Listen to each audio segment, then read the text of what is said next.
वैसे रिश्ते रुपए के नहीं, दिल के होने चाहिए। लेकिन आजकल रिश्ते रुपयों की खनक सुनते हैं, दिल की आवाज़ नहीं।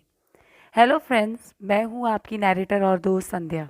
तो चलिए आज की कहानी रुपए का रिश्ता शुरू करते हैं। हिमानी अपने पति राकेश की रोज़ रोज़ की बेकार फरमाइशों से तंग आ गई थी। हिमानी बॉलीवुड की अच्छी अदाकारा में से शुमार थी और उसके पास काफ़ी फिल्में थी जो बहुत ही बड़े बजट की थी। उसका पति राकेश ये सब कुछ जानता था और वो आए दिन उससे पैसे मांगता ही रहता था। हिमानी ये तो अच्छी तरह जानती थी कि राकेश उससे ज़्यादा उसके पैसे से प्यार करता है, पर वो ये नहीं जानती थी कि पैसे के लिए राकेश किस हद तक जा सकता है। एक दिन हिमानी शूटिंग लोकेशन पर शूटिंग कर रही थी। एक सीन कंप्लीट हो चुका था तो सभी लोग कुछ देर के लिए रिलैक्स करने लगे। हिमानी को वॉशरूम जाना था तो वो सीन खत्म होते ही वॉशरूम चली गई। हिमानी अभी वॉशरूम में एंटर ही की थी कि उसका पैर बहुत तेज़ी से फिसला और वो खुद को बिल्कुल संभाल नहीं पाई, जिसके कारण उसके कूल्हे की हड्डी टूट गई। क्रू के मेंबर हिमानी को जल्द से जल्द अस्पताल लेकर गए। हिमानी को ठीक होने में पूरा 1 महीना लगा। घर पर राकेश ने उसे बहुत टॉर्चर किया। कई बार हिमानी के मन में आत्महत्या का ख्याल भी आया, पर वो उस पर हावी ना हो सका। इस हादसे से हिमानी बिल्कुल ठीक हो गई। अब राकेश का दिमाग ठनकना शुरू हुआ।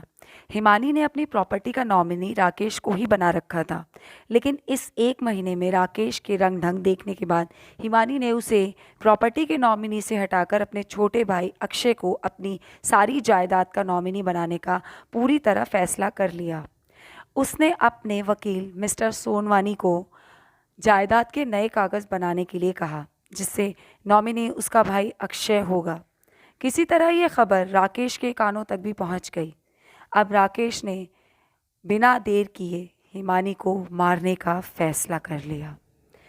आज हिमानी की शूटिंग लोकेशन शहर से बाहर थी और वो जगह खंडर में बदल चुकी थी। क्योंकि ये एक हॉरर फिल्म थी, लोकेशन भी उसी तरह की चाहिए थी, उजाड़, बियाबान और खंडर। हिमानी अपनी गाड़ी से लोकेशन पर पहुंच गई थी। उस लोकेशन को बाहर से देखकर कोई भी डर जाए, लेकिन हिमानी का तो ये रोज़ का काम था, इसलिए उसे कोई ख़ास डर नहीं लगा। हिमानी ने गाड़ी कच्चे रास्ते से पहले ही पार्क कर दी थी। अब उसने अपने फिल्म के डायरेक्टर को फ़ोन मिलाया। वो बोली कि किसी को बाहर तक मुझे लेने के लिए भेजिए। डायरेक्टर साहब खुद बाहर से हिमानी को रिसीव करने के लिए आए। हिमानी उनके साथ अंदर चली गई।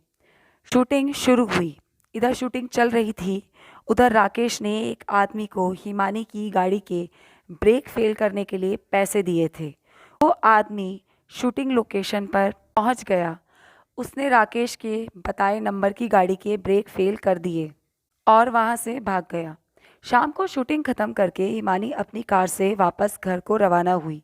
अभी वो आधा किलोमीटर ही गई होगी कि सामने आते ट्रक को देखकर उसने गाड़ी के ब्रेक लगाए, लेकिन ब्रेक नहीं लगे और गाड़ी सीधे ट्रक के बीचों बीच घुस गई। हिमानी की ऑन द स्पॉट डेथ हो गई। ये खबर जंगल में आग की तरह फैल गई। राकेश की खुशी का तो ठिकाना ही नहीं रहा। राकेश घर पर बैठा खुश हो ही रहा था कि उसके फ़ोन की घंटी बजी। उसने फ़ोन उठाया और हेलो बोला। उधर से कोई आवाज़ नहीं आई और फ़ोन कट गया।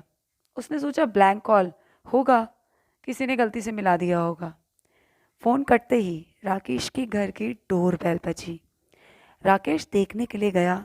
दरवाज़ा खोला तो वहाँ कोई नहीं था। राकेश को बहुत हैरानी हुई। उसने 2-3 बार पूछा, कोई है, कोई है, लेकिन वहाँ कोई भी जवाब देने वाला नहीं था। वो दरवाज़ा बंद करके पलटा ही था कि वहाँ उसके सामने हिमानी खड़ी थी। राकेश के तो हाथ पैर फूल गए। हिमानी के चेहरे पे बहुत सारे कांच के टुकड़े घुसे हुए थे। उसके कपड़े पूरी तरह से चित्रों में बदल चुके थे। हिमानी लगातार बाईं ओर गर्दन टेढ़ी करके राकेश को घूरे जा रही थी। राकेश पलटकर दरवाज़ा खोलकर भागने लगा, लेकिन दरवाज़ा तो पूरी तरह से जाम हो चुका था। हिमानी राकेश को भागता देख ज़ोर ज़ोर से हंसने लगी। उसने राकेश की गर्दन पकड़ ली और उसे हवा में टांग दिया। अचानक डोर बेल बजी और हिमानी ने राकेश को हवा से नीचे छोड़ दिया। राकेश छूटते ही दरवाजे की तरफ लपका, लेकिन सिर्फ दरवाज़ा ही खोल पाया, बाहर भाग नहीं पाया। बाहर लच्छू खड़ा था, जो दरवाज़ा खुलते ही अंदर आ गया।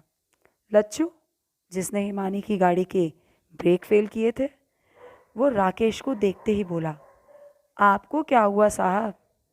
लच्छू ने इतना कहा ही था, हिमानी ने दोनों को अपने हाथों में उठाकर हवा में लटका दिया।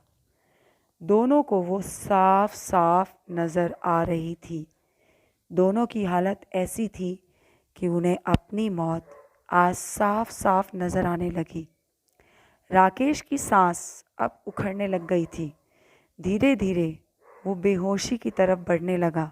वो बार बार हिमानी से अपने इस कुकृत्य के लिए माफ़ी मांगने लगा, लेकिन हिमानी उसे माफ़ करने के मूड में बिल्कुल नहीं थी।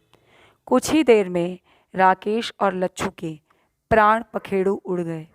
अब हिमानी की आत्मा को पूरी तरह शांति मिली और वो वहाँ से गायब हो गई। थैंक यू फ्रेंड्स, मुझे सुनने के लिए।